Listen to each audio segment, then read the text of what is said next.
Hello and welcome to episode 18 of the Insider's Guide to Project Cars 2, where today we are going to be taking a look at the final page of the Edit Tuning Setup menu, and that is the Differentials tab. Now, as per the previous episodes, we're in the BMW M6 GT3 car with the stable setup loaded.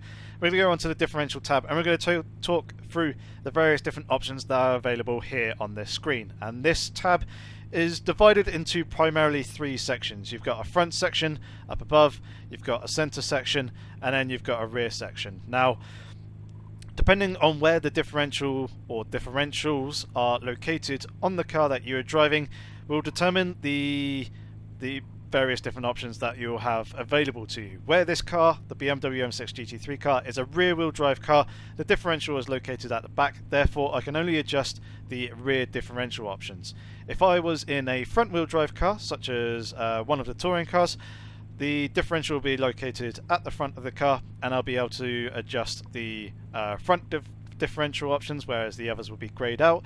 And then if you're in a four-wheel drive car, you will have both the front and rear options available for adjustment.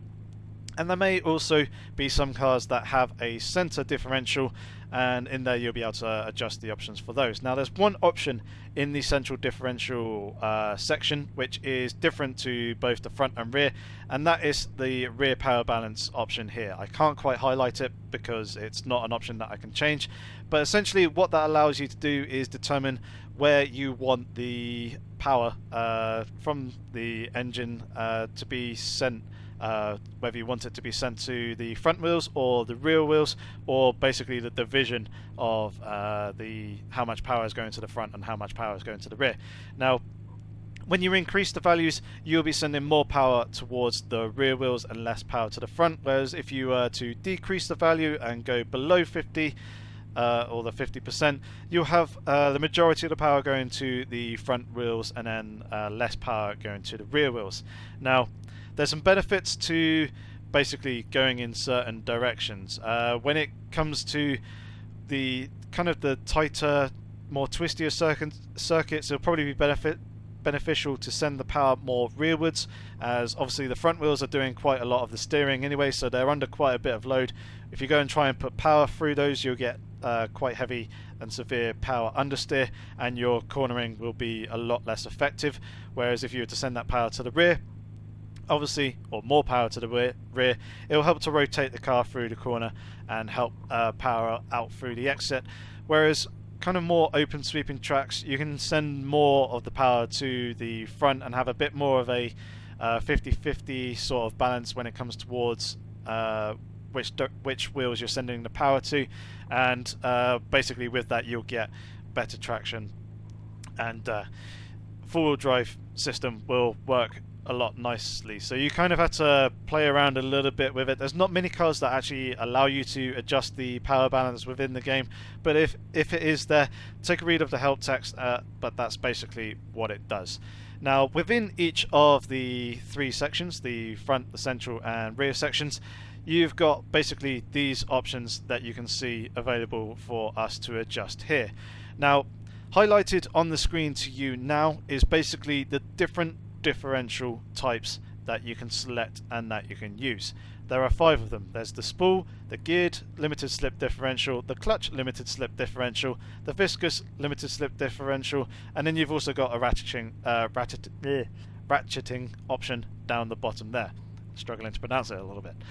But basically, when you switch these from off to on, that is you basically enabling that type of differential on the car.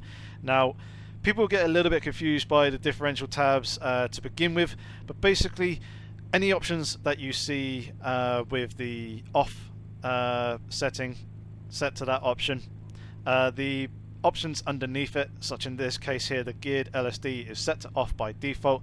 These two options here, the bias ratio power and the bias ratio coast, will not have an effect on the handling of the car. Even if I was to go ahead and adjust these, it won't have an impact on the handling of the car until I go and turn the geared limited slip differential on.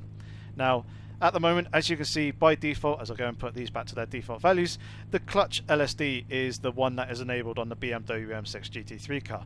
Now, generally, the best and most common form of differential that could be found on that car will be enabled by default in the loose and stable and the OEM and any other default setup that you'll find on the car.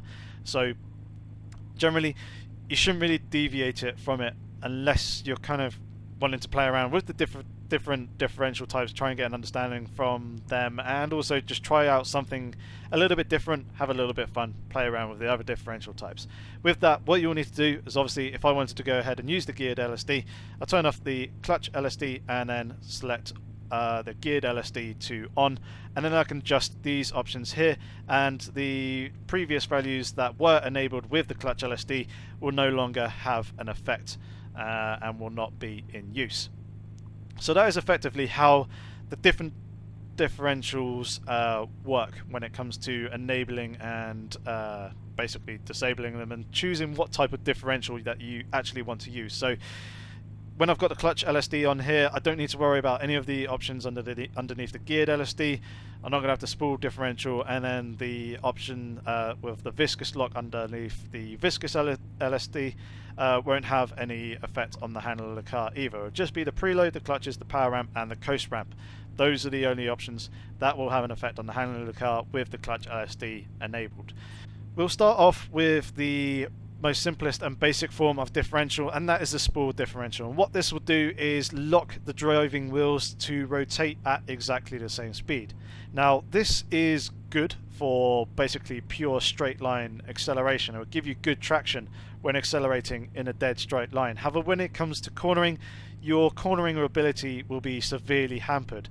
Generally, what you want when you're going through a corner is the inside wheel will rotate at a slower speed than the outside wheel, and then that will help to improve your cornering ability, both when coasting and slowing down or coming and turning into a corner, and then likewise on exit when you're getting back on the power as well. Generally what you'll want is the inside wheel to still be rotating at a slower speed than the outside wheel. With a spool, obviously, where it completely locks out the driving tyres, both tyres will rotate at the same speed. So when it comes to turning into the corner, the car will probably have quite a lot of understeer and struggle to manoeuvre and turn in through the corner.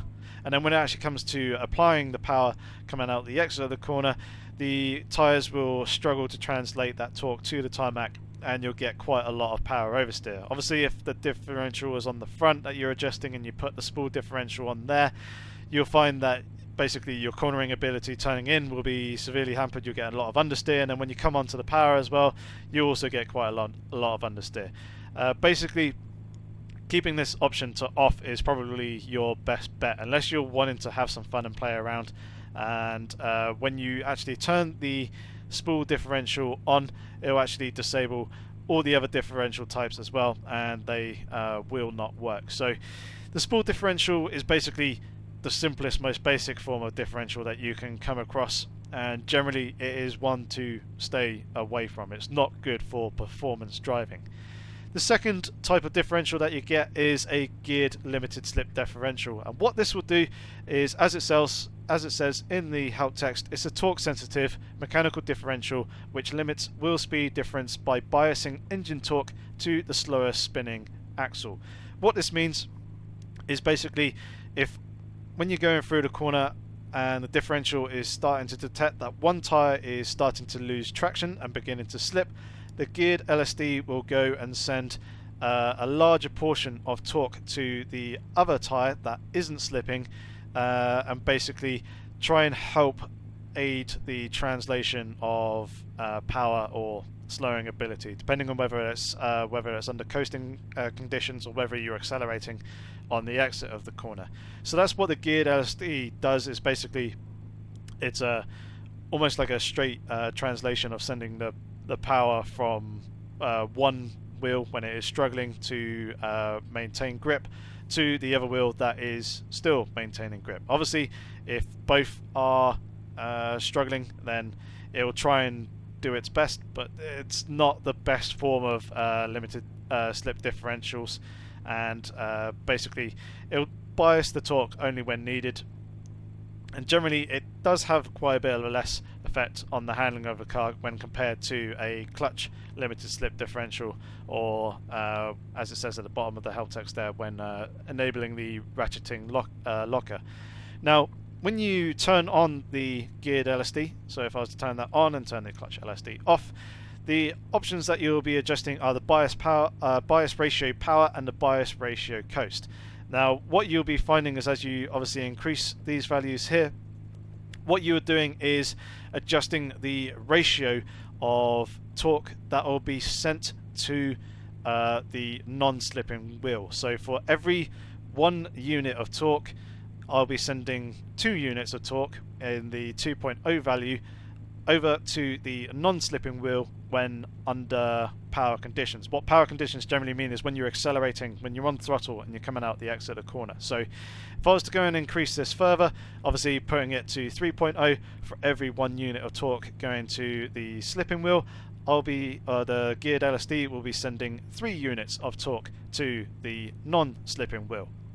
So generally what I will tend to do is just try and share and distribute the torque out a little bit more and try and move more of the power to the non-slipping wheels in order to actually try and maintain as much power torque translation to the circuit as possible.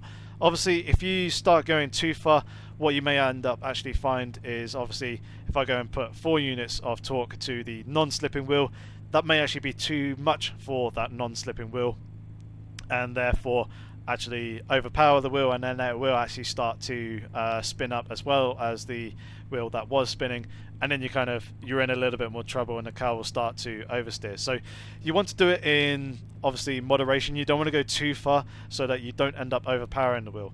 When it comes to the coast option, it's basically the same sort of thing, but this is when you are off throttle and basically braking. The actual braking effect doesn't braking doesn't actually have an impact on the actual differential itself. It's more basically when you're coasting. But with basically, again, a higher value, what it'll do is it'll send more engine braking torque to the tyre that is not spinning, and basically help to try and stabilize the car more when actually coming into the corner.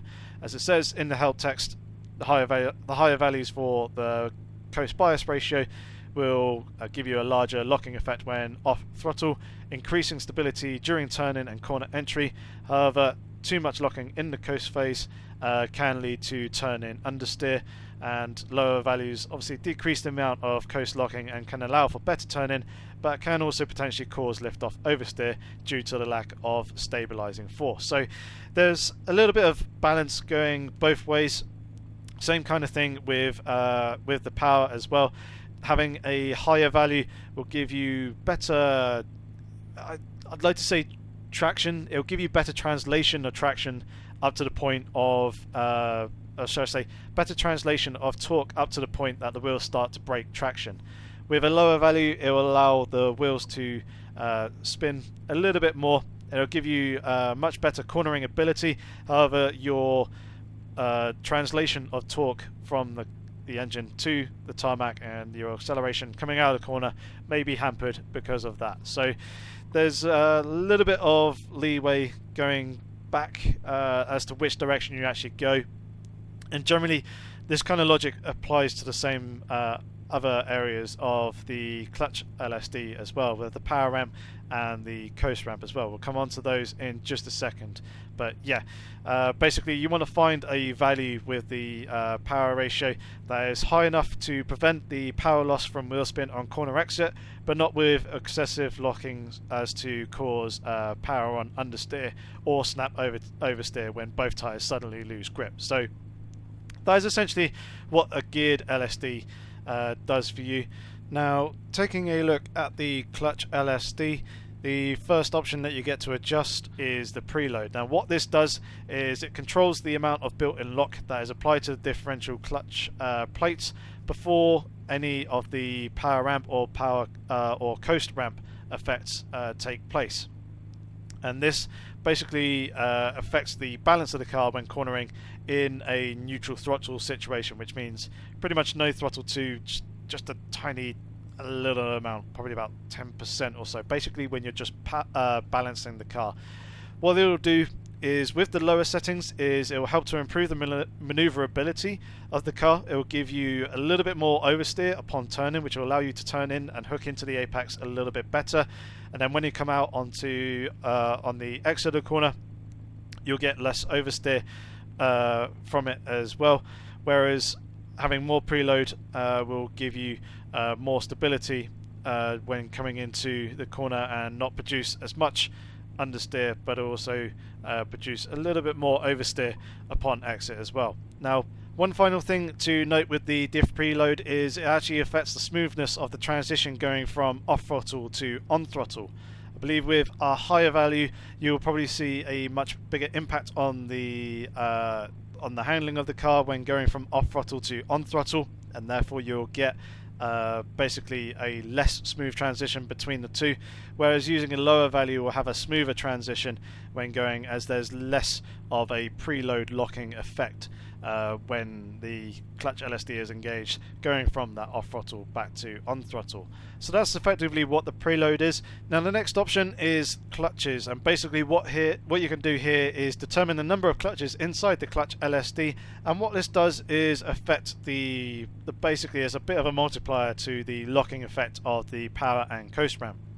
Now, running more clutches will basically give you a more powerful effect with the power ramp and the coast ramp, whereas running less will have a much smaller impact. So the lowest value that I can go to is 2 clutches in the clutch LSD.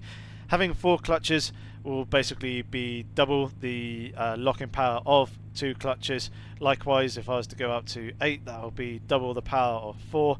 And then obviously the max option that we've got here is 10. So you can determine how powerful that locking effect of the power ramp and the coast ramp within the clutch LSD actually has. But as it says at the bottom of the help text there, the preload text is not actually preload torque is not affected by the number of clutches that you set here. So basically, if you're finding that the diff may be a little bit too powerful for your liking, is having a bit of too much of an impact on the car, you can reduce it and reduce the number of clutches, and you'll have less of an impact from the differential on the car's handling. Likewise, if you want a bit more of, say, a power locking effect or a bit more coast ramp, you can increase the number of clutches, and it'll make these 2 power ramp and coast ramp options stronger.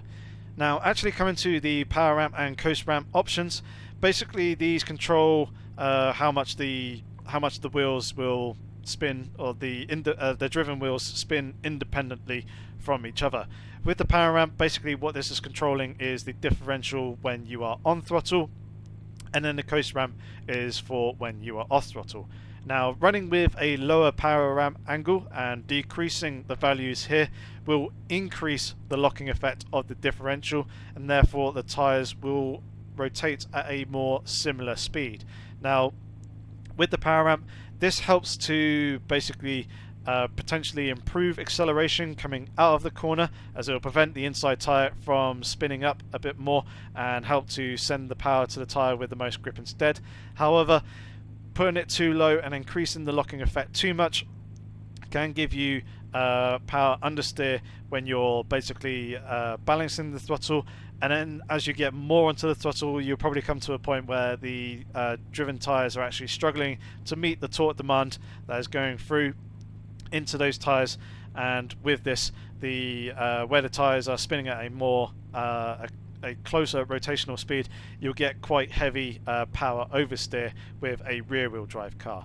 Obviously, the opposite of that, when increasing the power ramp angle, you'll get better maneuverability.